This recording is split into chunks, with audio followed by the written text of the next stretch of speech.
तो भाई लोग कैसे हो आप लोग। तो स्वैलो स्टार के नेक्स्ट नोवेल के एपिसोड नंबर 106 में आपका स्वागत है। तो चलिए शुरू करते हैं। लेकिन इससे पहले अगर आपने मेरे चैनल को सब्सक्राइब नहीं किया तो सब्सक्राइब करके बेल आइकन दबाना ना भूलें। तो जैसा कि हमने पिछले एपिसोड में देखा कि लू फेंग अपने सारे स्लेव्स को लेकर दूसरे प्लैनेट पे आ गया था और बाटे लू फेंग को उन सारे वेयर हाउसेस को दिखाता है और अब फिर बातें कहता है कि इसके बीच में एक रेसिडेंशियल एरिया है जिसमें रहा जा सकता है और इसे हम लोग डिमोलिश भी कर सकते हैं और इसके बाद रिकंस्ट्रक्ट भी किया जा सकता है। और फिर वो लू फेंग को एक विला दिखाता है और वो लू फेंग से कहता है कि अगर आपको कोई विला चाहिए तो आप हमें बता सकते हैं, इनको अलग अलग करके फिर से जोड़ा जा सकता है और ये सिर्फ कुछ ही समय में फिर से रिकंस्ट्रक्ट हो जाता है। अब लू फेंग जब ये सुनता है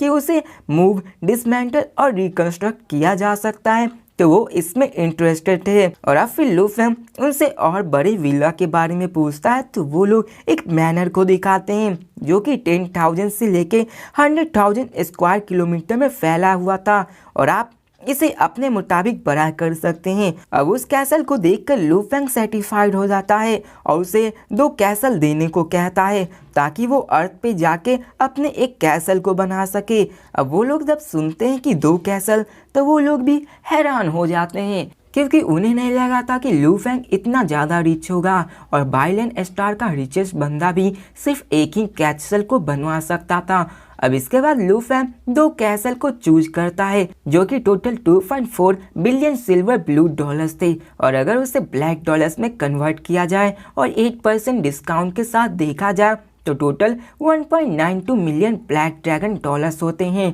अब ये कासल उस वेयर हाउस से भी ज़्यादा महंगा था और ये villa D grade battleship part से बना हुआ था और इसका रूम सी ग्रेड से बना हुआ था। अब उन सारे बिजनेस डील को करके लू फेंग ब्लैक ड्रैगन शिप में वापस आ जाता है और यहीं पे वो फिर से बबाता को वर्चुअल यूनिवर्स में एंटर होने के लिए कह देता है और अब फिर सीन चेंज करके गानू एम्पायर के ब्लैक ड्रैगन माउंटेन आइलैंड को दिखाया जाता है जहाँ पे लू फेंग एक वाइन बार में कोने में बैठा हुआ होता है और यहाँ पे लू फेंग बबाता को मेटल्स को खरीदने के लिए बोलता है ताकि वो जल्दी से स्टार लेवल 1 पे जा सके और वो अपने टीचर्स के पैसे को यूज कर सके क्योंकि उसे अभी सबसे ज़्यादा मनी की ही ज़रूरत थी और यही उसके आगे काम भी आने वाला था। और वो बबाता को आधे साल का मेटल खरीदने को कहता है जो कि 10 बिलियन डॉलर से ज़्यादा नहीं होना चाहिए था। अब इसके बाद बबाता सारे कैलकुलेशन को करती है और वो delivery address by long star को चूज करती है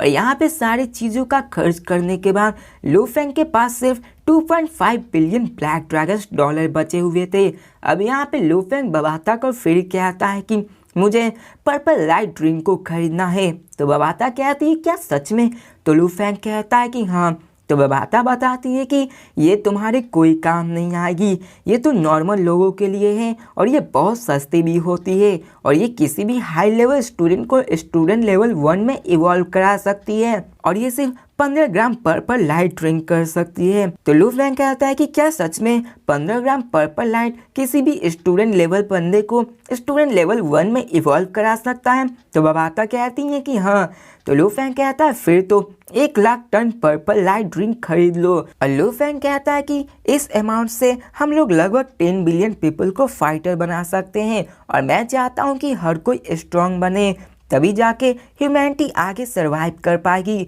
और वो कहता है कि अर्थ पे फाइटर की संख्या बहुत ही कम है जो कि 10,000 में से एक ही है और टोटल 1 मिलियन फाइटर्स ही मौजूद हैं अर्थ पे और इसलिए मैं ये सब उनके लिए ले जाना चाहता हूँ जिससे कि हम 70 मिलियन फाइटर को बना सके और अगर ऐसे ही इवोल्यूशन होता रहा तो 20 सालों में ही सारे लोग फाइटर्स बन जाएंगे और जब वो मैच्योर होंगे तो वो स्टूडेंट लेवल 1 के फाइटर बन चुके होंगे और ये फर्स्ट स्टेप है धरती को स्ट्रॉन्ग बनाने के लिए। और अब फिर थोड़ी देर बाद बबाता उसे खरीद लेती है और 8% डिस्काउंट के साथ उसे total 800 million black dragon dollar लगे थे और अभी उसी रात लू फेंग के पास दोनों मूवेबल कासल भी आ जाते हैं और दूसरे दिन लू फेंग का ऑर्डर किया हुआ मेटल्स भी आ जाता है और तीसरे दिन पर्पल लाइट ड्रिंक भी आ जाता है और अभी जो मेटल्स रेयर थे उन्हें आने में 6 दिन लग जाते हैं। और इसी प्रोसेस में लू फेंग ने उन सारे ब्लैक आयरन जिसे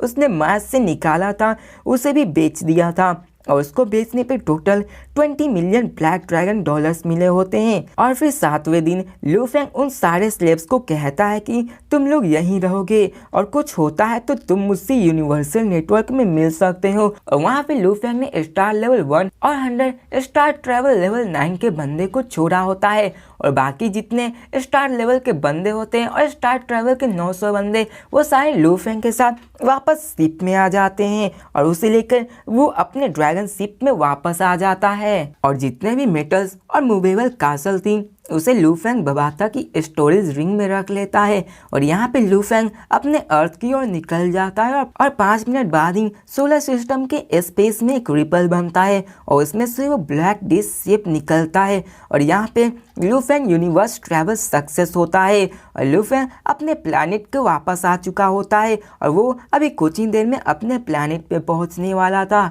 और अब फिर सीन चेंज करके हमें चाइना के हेडक्वार्टर्स का सीन दिखाया जाता है, जहाँ पर अभी रात का समय था और एक मिडिल एज जनरल अपने घर में बैठकर आराम से टीवी देख रहा था, और उसे तभी एक फ़ोन आता है। अब जब वो नंबर को देखता है तो वो शॉक हो जाता है, क्योंकि वो किसी और का नहीं लू फेंग का होता है। और वो लू फेंग को ग्रीट करता है और उससे हाल चाल पूछता है। तो लू फेंग उससे यांगजाओ सिटी में 1 किलोमीटर एरिया को रेडी रखने को बोलता है, और फिर वो कहता है कि मुझे एक मीटिंग अरेंज करो। और फिर लू फेंग उसे एक मीटिंग अरेंज करवाने को बोलता है, जो कि 3 दिन बाद सुबह के 9 बजे होंगी, और इसमें सारे बड़े एचलन्स के साथ मीटिंग होनी चाहिए। वहाँ पे हर कोई बड़े लोग उपस्थित होने चाहिए। अब ये सुनकर वो जनरल शॉक हो जाता है, और वो सोचता है कि 1 किलोमीटर एरिया तो ऐसे ही हो जाएंगी, लेकिन आखिर एक अर्जेंट मीटिंग आखिर ये किस लिए है। और उसे लगता है कि क्या कोई और डिजास्टर आने वाला है,